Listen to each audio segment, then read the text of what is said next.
You're listening to the Devil Dog Talk Show. This show contains explicit material and is recommended for ages 18 and older for mature audiences only. But hey, it's the internet. Welcome to the Devil Dog Talk Show this wonderful morning. Today we have Hector Bravo Farrell. That's right, Hector Bravo. You might know him as that prison guard on YouTube or on Instagram and TikTok. That's Hector__Bravo.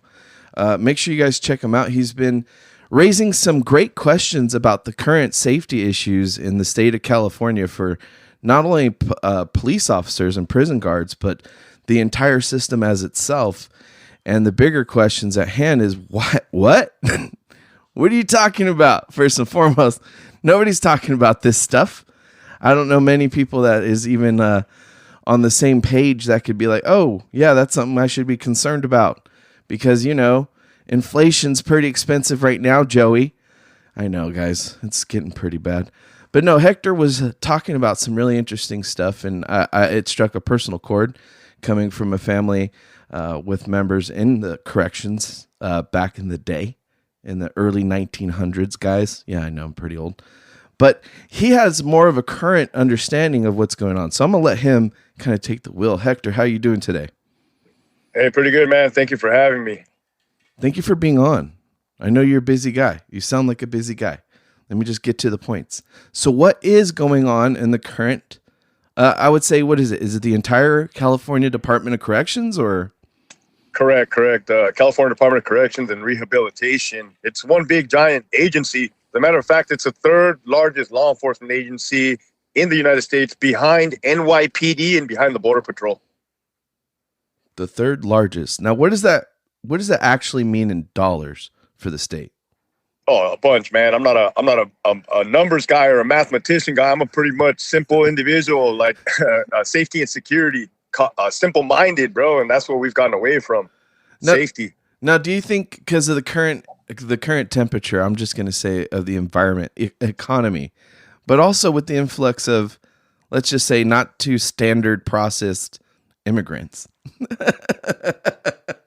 I don't know how to say it without triggering somebody on somewhere, right? Illegal aliens. Illegal aliens. Let's just say a word, okay? Yeah. How is that contributing to this issue of safety? And is it kind of the same mentality of, you know, we got to be soft on crime? Or that's because to me, that just seems like that's what's really putting our officers at more risk is the delay in action, the delay in force, the delay in instruction. You know, nobody wants to really engage in something like that and then have their ass run up a flagpole. Those two necessarily do not go hand to hand, you know, the immigration problem currently. But however, a prison is a microcosm of the rest of the society and economics. So basically what you're seeing out on the streets, the whole defund the police movement, the newer generation criminals and convicts and inmates,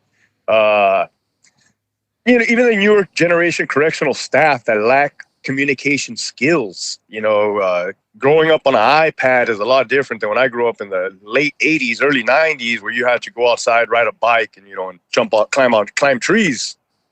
Actually engage with the world.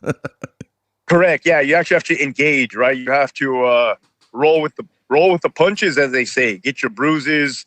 So you kind of learn how to grow as a person. But getting back to the question at hand, just like what you see out here in the United States, man, people in political positions of power, not making the right judgment calls, you know, and if you were to dig deeper, there's reasons behind the madness, you know, not to sound like a conspiracy theorist, but, you know, all of this is by design, an agenda, so to say. Okay. So I'm tracking. So given your work history, right, and what you've seen, I want to talk on two different fronts so we can introduce you as the whole character, not just the correctional officer. You spent how many years in the United States Army? 3 years from the age of 17 to 20. I had a 3-year contract. Oh, wow. At 17. Yeah. Jeez. What years were that? Were you serving? Oh, I enlisted. I was actually in the delayed entry program. So the whole entire senior year in high school, I had already signed the contract. That was my active duty was 2002 to 2005, right in the Iraq War. Oh, wow. Jeez, man, that's like right in the thick of it. Yeah, it was Operation Iraqi Freedom II. I deployed. I deployed the year after the invasion, so the beginning of the insurgency, guerrilla warfare. That's right. That's right. Wow. Yeah, I was there in '06 in Iraq in Al Qaim area. It was very different. Yeah, it's very different. Like everybody, like we talk about it, like the whole 20 years, you know, it's come, or it's come, right? Well, that's not the way we want to say that. It's came to an end. And right.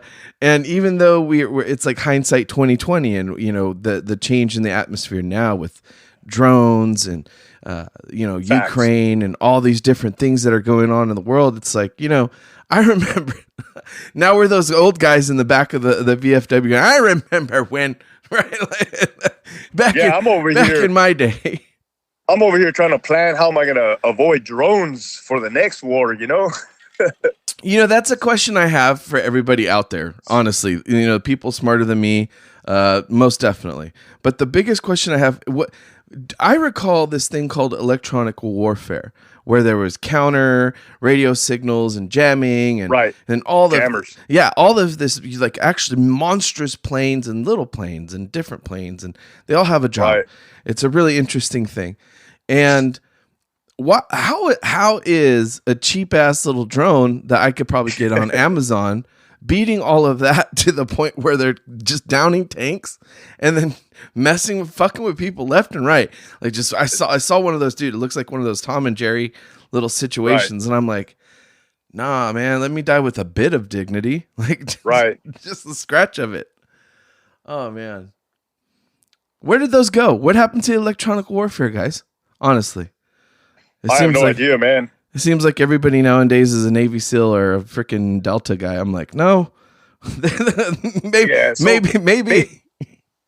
Basically, that's where I got all my leadership skills from, man. I learned from the best, literally the best, man. In 2002, my NCOs, my sergeants, dude, a lot of them later on would go off to Iraq and get killed in action. I mean, Jesus. These guys were the tip of the spear type of individuals. Integrity, honor, duty, selfless service, the whole works, bro. And as a young, impressionable mind, they left a mark on me. Yeah. And I actually live each day forward, trying to fill those boots, even though I know it's not possible, but living in their honor. As a matter of fact, yesterday I stopped at Riverside National Cemetery and visited my buddy Edgar Doc Daclon, who was killed on our deployment. He was our medic. Oh, geez, man. Those are always tough. Yeah, it was rough, bro. You know, everybody says, you know, it's tough to lose somebody in service when you're serving. But docs, I don't know what it is. It just hits different. There's just a special little notch in the heart, right? Oh, man. For about 10 years afterwards, I was living with Survivors Guild. I just wanted to trade places so bad with him, man. I couldn't, you know what I mean? I do. That's the saddest truth is I hear that, not to minimize it, but to validate it and recognize it, right? To talk about it. That's what a lot of people don't do, right? And that's what I love about this show and, you know, being a corpsman was you being able to talk to people on a level that you can share those vulnerable moments, all right? It's cool. Like, we're all vulnerable. We're all squishy little pink, like mushy parts with a little bit of bone in it, right? Yeah. But it's important to talk through those things that are difficult, right? Like survivor's guilt. Like that is so bad because it robs you of the present moments, and people don't talk about that enough. That's so difficult, man. How are you doing with that? Well, back then at the time, I was devastated, bro. He was killed while we were out on patrol, and the day was September 10th, 2004. My mom's birthday is September 10th. So I remember clearly thinking, man, I'm a grunt. I'm an infantryman. I should have died. I needed to die, not him. He was a medic. He was put here to help people. And but that just was the type of guy that he was. He was a leader, and that's how he got killed, you know, leading from the front.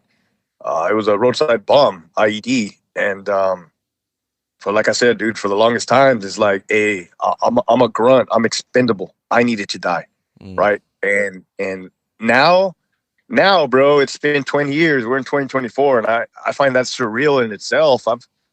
I started seeking treatment for alcoholism and post-traumatic stress disorder in the year 2010. That's when I hit my bottom. I've been sober for 13 years. Congratulations, dude. That's hella tough. Thank you. Oh, man, I have a 5-year-old daughter, bro, and a wife and a little dog. So That's now, beautiful. I have a life of gratitude. That's That's beautiful. kind of how I get through it. You know, honestly, that's the most beautiful thing. I love hearing people talk about that, right? Like everybody can be tough and stoic on the surface, you know, the day-to-day stuff. Like we don't excuse me. We don't want to be like, oh yeah, my back hurts. Oh yeah, my neck hurts. Oh yeah, my knees hurt. Yeah, I'm tripping out and there's something going on that's more difficult at hand. But at the end of the day, if you don't try, you end up again just limiting yourself, and those negative emotions just go out more often, and the sensations of, you know, I don't deserve, or, you know, just that lack of gratitude, like you're saying, like not realizing what we should be grateful for. Like for myself, I just got back from Anaheim Hills literally yesterday. I'm exhausted, dude. And all we did was a robotic. Well, I shouldn't say I'm downplaying. I didn't do a damn thing. My kids, they got to do a robotics competition. And it's super cool, man. Like they get so excited about it. They spend months developing this little robot, and he does the programming. Another partner does the driving. Another one does the I guess data collection. Like there's just so many little moving parts to these teams, right? And these kids, they just get so excited, and I'm sitting back and I'm watching them. And a couple of the parents they were Marines. So me being a corpsman, we all just get along. We're just shooting the shit like for hours, talking about current stuff that's happening. But I sit back and I'm realizing that this is the American dream. You know, people forget to talk about the nuanced day-to-day stuff. Like, yeah, I went to Starbucks. You know, the person wrote down my name. It was pretty good. Right. I got to drive down the street in a car I'm still making payments on. That's pretty damn good. Like, hold on to those little things so you can accomplish those big things. That's so beautiful, dude. I'm so glad that you're focusing on that and staying sober. So what brought you to the sobriety? Was it experience, or was it just an ultimatum? What brought me to sobriety was doing everything the wrong way first. And, you know, I wasn't always grateful, man. I had it all and I was not happy. I was not happy on the inside. I had the career, the girl, the house, and I was not happy, man. And that was a direct correlation, looking back in hindsight, as a result of my alcoholism. Alcohol is a depressant, bro. I didn't even realize that. Here I am suffering from undiagnosed PTSD and drowning my sorrows away in alcohol, booze, and drugs, bro. Coke, meth, weed. Jeez. It was bad, dude. I was self-medicating without even knowing what self-medication was. I was just telling everybody, hey, I'm partying. I'm making up for the year that I was deployed. Yeah. I'm young. Young kids are supposed to do this. But the reality of us, I was suffering, bro. And that ultimately brought me down to my knees. I was in an extremely dark hole, man. I didn't want to live any longer. Yeah. You know, I didn't have the courage to take my own life, but I was doing everything possible to ensure that I sped up that fucking process, if you know what I mean. I do. Sadly enough, it does sound so common, the path that we go down as far as service members. And, you know, I am positive it's not just the GWAT veterans, and I know it's not just, you know, but it's one of those unique things that we're the era that are standing up and saying, hey, like, I had to really make some changes, y'all. Like the guy at the VFW, that Vietnam vet who said, you know, just keep your head on a swivel and keep going. You'll make it, little dude. Like, he wasn't lying. It's forever. You will be fighting forever. And it may be in your own head, and that's okay. Because, you know, hopefully you get the right support systems and you get the right tools in the toolbox to get yourself from day to day doing the things you want to do as best as possible. So when you were going through sobriety, right, and you had that, I don't want to say coming to God moment. You know, I always project God on everybody because that's what I believe in. You know, but I don't know what I don't know what the right psychology major. No, I hear what you're saying. Yeah, coming to God moment. Everybody can understand what a coming to God moment is. You'd hope, right? But after like Right. some of the shit I've seen being published and discussed in public, I'm like, yo, like, do we have words anymore? Can we use words together and agree on things? Nah, everything's up for Oh, bro, grabs. I'm bringing it back, bro. I'm bringing back the old school ways. I want things just to be so simple where people are just on the same beat a Right. little bit, just a little bit. Right. Oh man. So no, but you're focusing on sobriety and the past 12 years and you're showing that gratitude and you're just coming back, doing a trip too. What is it like moving forward and then because it didn't seem like you transitioned gracefully like most of us, right? Pirouetted right into the shit, right? and I mean it because you go from the Army to the state of California Department of Corrections. Like, what was that decision like? How did that? What were you pursuing there? What did that look like? I was pursuing a career. I was following my father's footsteps of being a correctional officer with the state of California. He joined in 1993, so I was just at the time had that mindset. You serve your country, you get out, you join a career, law enforcement, it's applauded. You know what I mean? At the time, now, fuck, now we're in a different era, but this was 2006. Got you. And I've always kind of had that passion to serve, and yeah, basically, bro, the story about the two wolves, the bad wolf and the good wolf. If I don't feed my good wolf, bro, the bad wolf will fucking take over, dude. So I have an addictive personality, and if I don't feed it positive things, then fuck, you best believe I can turn negative with a quickness. That's powerful to acknowledge too. It takes a mighty person to look in enough to understand that. I'm not joking. That's a very solid thing to be able to like speak on, acknowledge, and then actually articulate in the way you just put it. If you don't do this, it will consume you. And it's facts. Bro, I'm telling you, it's a slippery slope once you start doing one thing or the other. You gotta keep going, gotta keep picking it up. The weight's heavy. Sure, shit, Facts. it is. That's why they call it weight. But and it wasn't, like you said, it wasn't a smooth transition, bro. It was a lot of what it was a lot of 2 steps forwards, 4 steps backwards, 1 step forward, 2 steps backwards. That's what it was, man. And ultimately, being persistent and consistent, not perfect. I've been able to achieve what I have right now, and it's peace of mind, bro. It's sanity. It's serenity. Yeah. And that's all I could have ever asked for, bro. Because I literally thought I had gone crazy, man. I literally thought, and I started this journey at the emergency room in La Jolla at the VA hospital. Okay. I went up to the lady and I said, I need help. She's like, well, what's wrong with you? I said, I don't know. Every time I drink, there's something bad happens. I have these thoughts I don't understand. And they're like, all right, well, you look like you'll be a good candidate to go upstairs and get help. I'm like, sure, whatever. Oh, it was a psych ward, bro. Yeah. They didn't tell me that. They're like, do you want to voluntarily go up there? I'm like, yeah, that's why I'm here. She's like, yeah, they're so nice. They're gonna give you some chanclas and shit. But while I was in there, man, I attended my first Alcoholics Anonymous meeting. Nice. And since then, I've been attending weekly. Since then, I was graceful enough to get enrolled right into a 28-day inpatient rehab substance abuse program through the VA immediately after my little 3-day stint at the psych ward. So I've been hitting it hard, bro. It was the willingness. People say willpower. Oh, man, you have a lot of willpower to not drink. To me, it was more than willpower, man. It was the willingness of wanting to change my life because I could no longer continue the path that I was on. That is so awesome. I mean, not that you gone through that, right? But the fact that you acknowledged it, you did the work, you did the steps. I believe that's what the AA does. Correct. Yeah, 12 steps. Okay, good. And you have a support system that believes in what you are and who you are. You utilizing those tools, right? So, yeah, bro.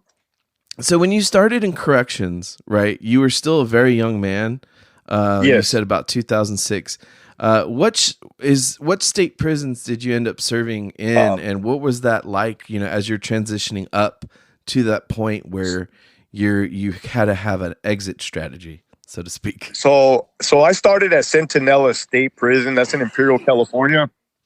in Imperial County, and that is a level 4, level 3 general population security prison. So pretty much gangsters, man, your gang bangers, your gang members, your typical thing that you would expect prison to be.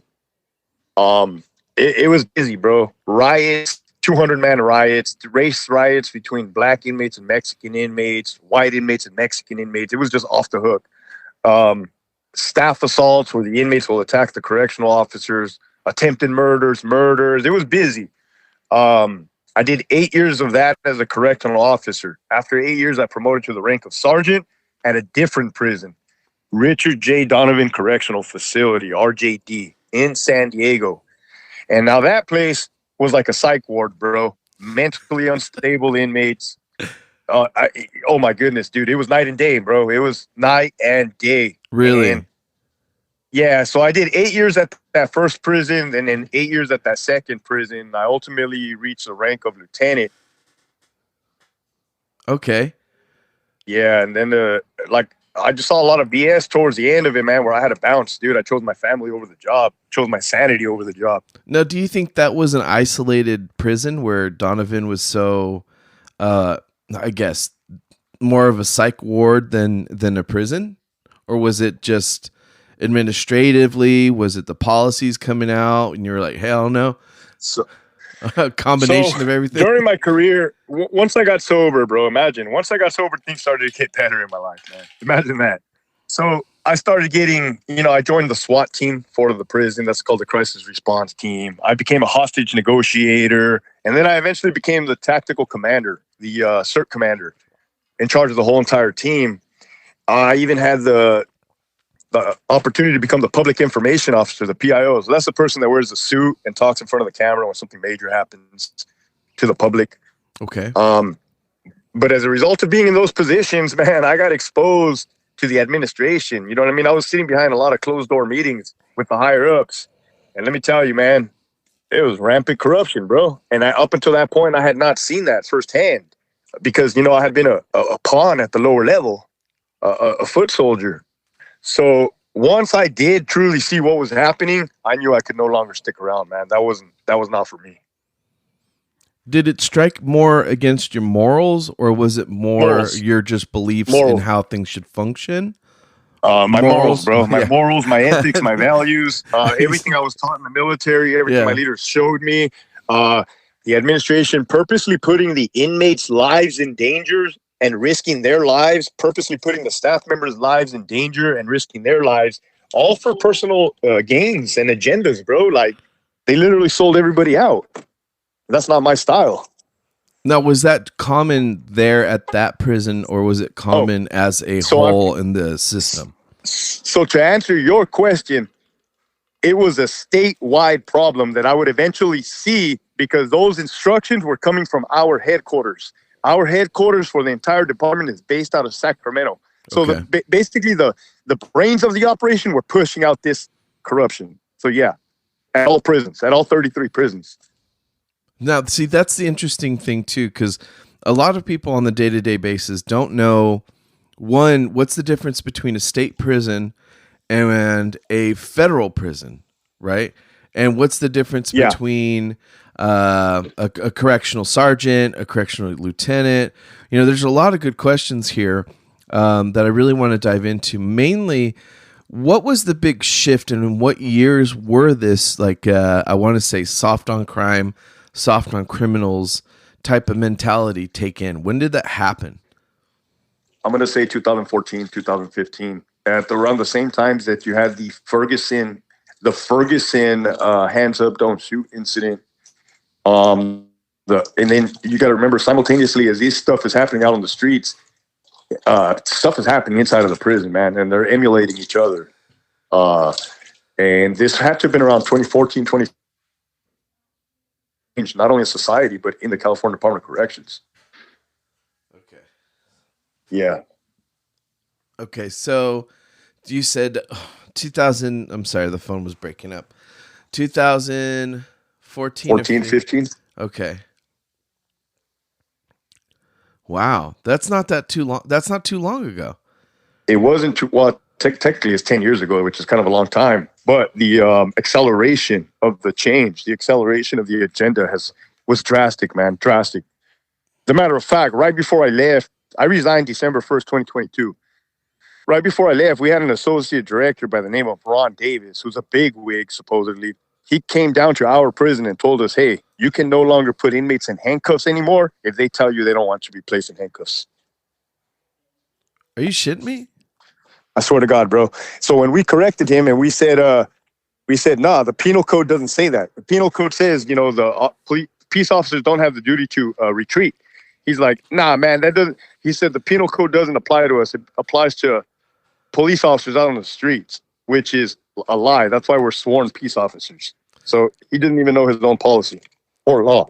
See, and that's another thing people don't really understand. They think that because correctional officers are at prisons, that they're not seen as police officers. And I'm like, well, we have, as a correctional officer, you get sworn in at the academy after you complete it. And that gives you peace officer powers while you're on the job. So they're the same. They're lateral, right? Correct. Okay. Because the bigger question I always have too is like, I understand that there's kind of like branches, right? There's the inner fighting like between California Highway Patrol and Department of Corrections, sheriffs, right? Everybody has their little fun, I should say. Yeah. Wow, dude. So when the policies were changing and there was a noted increase in violence, right? Because this was something you just posted the other day where there was an assault on staff, right? And when I was a kid, that was one of the scariest things. Of course, my parents worked out of prison. One of the weirder parts about being a kid is you'll find books that they had to study, about blood exposure and what to do and, what not to do and PPE and all this cool stuff. And I was like, I was always interested in what they do, up to the point where they took us in for family night at Kalinga State Prison. I think it's called Pleasant Valley State Prison. Yeah. That's an interesting name for a prison. Yeah.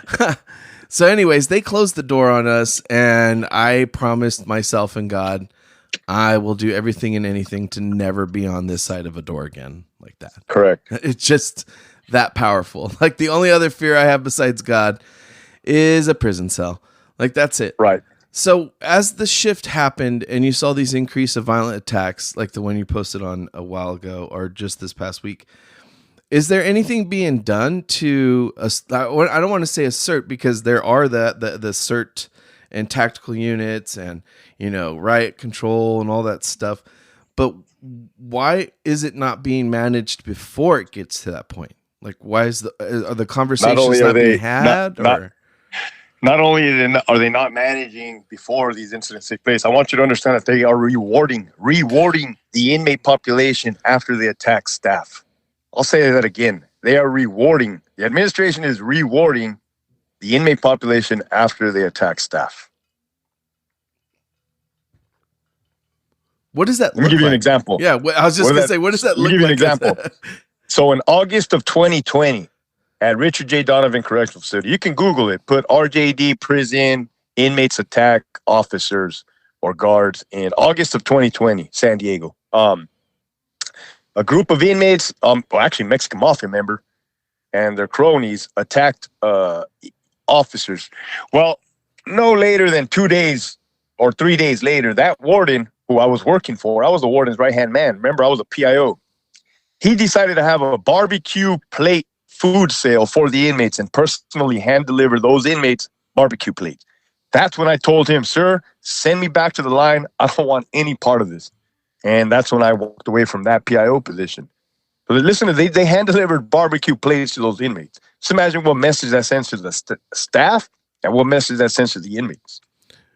You bring up that messages and morals and stuff like that, right? Going into this conversation, I'm like, it's very reassuring that still exists in conversations, but also in gentlemen and people who have experience, because it's very odd to say it's because they were rewarded, right? And what were they rewarded? Well, they got barbecue plates. Well, the day-to-day person's going, and I don't get the fuck what's your point here, bud? Like, and I go, no, you don't understand. If you do anything different in these cultures and communities, they Correct. see it as a win. Okay. Like, I don't know. Like, I don't know the rules, but I've watched plenty of movies where you can kind of get it. And at the end of the day, here you are with the world of experience saying, yeah, that's a big step in the wrong direction. And I'm like, okay, I believe you. Like, why wouldn't I? Like, I don't need to work in it to know that, right? To know that, hey, that's a sign of something weird. So, you got to understand, man. You got to understand prison and war. And I'll go ahead and say society in general, man, dating back to the caveman days. We are a very, war is part of our nature. War is part of our being, man. And it's dominance, right? It's alpha male, it's predators versus prey. And I have experience, unfortunately, in dealing with predators. 20 years to be exact. I kind of know what makes them tick and what doesn't. And bringing barbecue plates to somebody that just stabbed an officer, wow. See, and that's the thing too. Like, people get it. Like, the only thing most other people get at work are pizza parties or muffins. Mind you, this is barbecue plates from outside of the prison, not prison. Oh shit, that's even worse. Correct. Okay.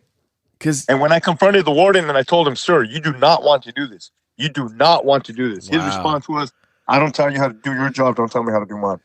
Now, do you find that to be an egotistical issue, or is it just a pride, or is it both, or is it one of those things like, because this guy had an idea and it has to work? I'm very high in emotional intelligence, IE or EI, emotional intelligence. And I'm good at reading people, which I think also came with the job. You gotta study people's behavior, their facial expressions, their body language, and it's important. Let me tell you, correct, for survival. Let me tell you something, man. The majority of the administrators, I'm not going to say all because that would be a blanket statement. The majority of the administrators and managers for the California Department of Corrections are egotistical, narcissistic maniacs, literally functioning psychopaths. And I say functioning psychopaths because I spoke to a mental health professional recently who works in the prison. I said, do they have a name for those type of people? And she's like, yeah, functioning social psychopath. That's not. It's scary, man, but it's the truth. I believe it because you have to, again, believe in a delusional concept such as, correct. Let's be honest. Like, it's called a rehabilitation corrections facility. You can call it whatever you want. It's still a prison, right? And at the end of the day, the United States has I think I'm pretty positive. I may be wrong. Anybody who's smarter than me, go ahead and correct me. But we have the highest number of inmates in any nation, right? In prisons. We have, I think, one of the most, I'm not saying hypocritical, but let's just say, like, if you start peeling back the layers of the criminal justice system and how it's a very downward looking type of system and entity, there's very little looking up and persecuting those, right? Let's just say. But it's a fundamental thing to talk about because it's important to say, hey, at the base of it, we can't just convert let's say the American prison system to like the Swedish model or, the really let's get these people educated model, right? Which some programs do excel. Some programs do work. Not everybody in prison is a psychopath, right? I don't know. Right, correct. But at the same time, we can't have people that are looking at the herd to be manipulated. That's a word I just made up. Manipulated. Yeah. To do something on an agenda appeal, meaning let's look at it this way. How much money is it to insert any program? I'm not that smart, but let's just use the VA as a veteran. Let's talk as a veteran real quick. If I were to insert a program of rehabilitation into the VA as a contractor, that's a fuck ton of money. All right. I don't even know the numbers. If you do the same thing with the state of California, pretty positive it's the same shit. And you have these people calling the shots saying, oh, don't write something up or do write something up, or, don't put cuffs on people, do put cuffs on people, don't extract them from the cell, do extract. So there's so many things like keeping your hands tied behind your back. And I go back to the veterans experience of fighting in a war. Not going to lie, but it felt pretty much like for 20 fucking years, we had about a hand and a half tied behind our backs and everybody going, please win this one for us. I'm like, okay. It just seems like we're repeating ourselves, right? The leadership wants to shoot ourselves in the foot. Yeah, it does. Sadly enough. Now, do you think that the current system is kind of going to, I want to say it's mirroring what the military is doing, right? They're just making piss poor investments out loud, right? And nobody's joining. Do you think that that's going to happen with corrections to the point where, man, they're going to have to really lower the standards and expectations like the military just did with, ASVABs and GEDs and high school diplomas? CDCR, California Department of Corrections, is already ahead of the game with that.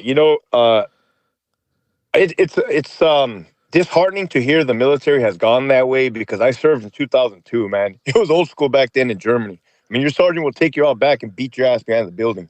And we preferred that. It wasn't going to tarnish your career. And it was effective. Correct. Yeah, you learned quick. We used to call it the tree line. The tree line. You go out to the tree line if you have, right, any extra learning needed. You just take it to the tree line. Right. So yeah, man, it's it's going to take people like myself, people like yourself, people who are willing to sacrifice a lot, stand up and say the truth, man. I mean, and for the longest time I stayed quiet because I was afraid of retaliation. I was afraid of harassment. I was afraid of losing my job, but ultimately I chose to resign. I chose to quit and take that away from them where they can no longer hold me, hostage. Now, transitioning away from that, the second career, right? And where you're headed now, what does the future look like for you? And what is your primary focus on your day-to-day, steps you take? Basically, bro, I have found a way to monetize my passion. And my passion is to help others people get out of the dark hole as a result of trauma, as a result of substance abuse, as a result of mental illness that I know all too well. And given platforms like Instagram, YouTube, this is 2024, man. It's I'm able to, it was a learning process, a learning curve, but I'm able to reach the masses, and I'm able to reach those that need to be reached, man, the ones that are hurting the most. For the longest time, I used to curse God. Why couldn't I die? I've had over a dozen near-death experiences, and I mean near-death experiences. And I felt that I was cursed. Why can't I just die? And I see it now, bro. I see why God has me here, and it's to help other people. That's beautiful. To have that sense of passion, especially going through it yourself, serving, especially during, I'm not trying to denigrate or minimize anybody's years of service, but that initial push was a very different war. And that's the thing about 20 years of war. It shifts so much throughout the entirety of it. The different types of weapons we were seeing, tactics, excuse me, the different type of tactics and everything in between. And for you, as a very, very young man, to come in to the Army, to serve your nation that young, and then to continue that service, transcending that spirit, that moral, or I should say morality and values that you found deep within yourself, and then again, within the Army, and then to the corrections, and now pursuing it for yourself, because I find that path a very difficult one, right? The one where you're constantly questioning yourself, the external world. Am I being illusioned? Am I being delusional? Am I going along with the Kool-Aid because I'm drinking it too much, right? I don't know. Right. That's the problem that we all have to ask ourselves philosophically, right? What is the works that I'm pushing forward? If it's a part of a bigger plan or not, right? I ask God all the time. I pray, man, what am I doing with this? Like honestly, half the time I'm terrified to record because I'm going, I meet so many great people and have great conversations like the one today with you about just a bigger sense of being, a bigger sense of passion where, yeah, you know, here's some shit and it's shitty and we don't have a direct or perfect answer, but we should talk about this as adults. Let's talk about it so nobody's getting shanked. I think shanks and stabbing wounds are very bad. I don't think anybody would disagree. So to refocus it onto you, what do you see in the near future with not just corrections, but yourself as a leading person, an influencer, so to speak, where you're bringing awareness to different modalities of therapy? You talked about sobriety. Do you do more discussions just focusing in on that as well on different forums, or where do you got going with that? Dude, it's been an upward trajectory for the last year, man. It's just been nothing but upward opportunities that I could have never imagined or even dreamed of or hoped of.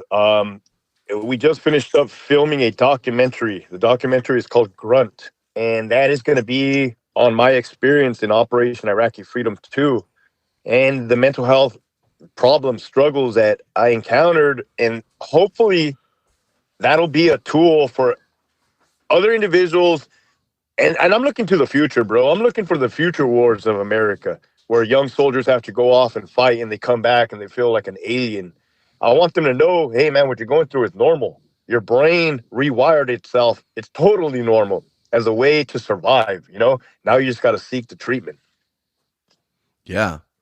Like, honestly, that's you said it perfectly. You have to actually seek it. You have to seek it and you have to try. And as simple as as simple as it is, right? As simple as it sounds, the first steps are always the most critical and biggest, right? The hero's journey can't get started without that first step, right? And that's okay. And to bring it to the whole sense of sobriety, what I really enjoy is that people will fundamentally say, hey, I can cope with different things. I can use things differently. I can explore other different type of experiences. Like, honestly, sensations in general are pretty amazing. Like watching the sunset, watching the sunrise, watching a couple stars, hanging out with your family, getting a different serotonin, dopamine type of release where you're saying, hey, I like the way that feels. I mean, it does kind of sound weird coming from, probably guys that look like us, right? Like, hey, I feel really good. I like the way my brain feels right now, but honestly, being able to tap into those emotional states is good and it's healthy. And if you're going through stuff, check Hector out. Hector Bravo. It's Hector Bravo Farrell. That prison guard on YouTube. Instagram, it's Hector__Bravo. The links will be at the bottom. So, Hector, I got a couple more questions for you. What was I would say, the most standout experience, not just in the Army, but also in your corrections career? Let's say both. What would be the one of each most standout experiences? Man, when you say stand out, I'm going to have to say probably the worst times of both, bro. The standout in the Army was my friend getting killed, man. Edgar Dacklon, our medic, when we were out on patrol, having to load his body on the helicopter, the medevac, having my buddy O'Neill wounded in that same attack, our lieutenant, our platoon leader wounded. We had 2 wounded and 1 KIA. That stands out. That's the worst day of my life. I live with it every day. I think about it every day. And with corrections, when I promoted a sergeant, man, this inmate tied a knife to his hand, tied a weapon to his hand, and he stabbed one of my officers in the building. And I responded to that incident, and pretty much, to keep it real, we stomped that dude out, man. We stomped him out up until the point he was no longer a threat, which is within policy, because he's still a threat as long as that knife is tied to his hand. And then those 2 major incidents, right, stand out, bro. But if I were to say the happiest moments, the happiest was when the day that I walked out of staff entrance of the prison, December 1st, 2022. I felt I felt the stress lift off my shoulders, and happiness as far as the military was when I got married on 11/11/11, Veterans Day. All my Army brothers came from all over, dude, and we had for my wedding, and it was like a Nice. big ass room. Yeah, Dude, that is beautiful. See, I love the parallels that you just drew, right? Which is, I want to say very awesome because it's humbling, right? You go from one spectrum, and I guarantee you this is you as a gentleman. You go from one spectrum to the next. You have your very high peaks and you have your very deep valleys, right? And you're connecting the two of these with bridges and rivers and, you know, all the beautiful painting stuff. And Bob Ross could sit here and be like, man, put a little beautiful tree right there. right. But the truth of the matter is doing the work and just trying your best. That's where you're at, you know, and that's a beautiful journey to be on. It's tremendous because you brought up, you know, adversity and working through it, you know, having that deep sense of loss and regret, survivor's guilt, and then having to transition into different types of adversities, both as a gentleman and then also as a warrior, still serving in a capacity that is very emotional and very establishing in the sense of honor, right?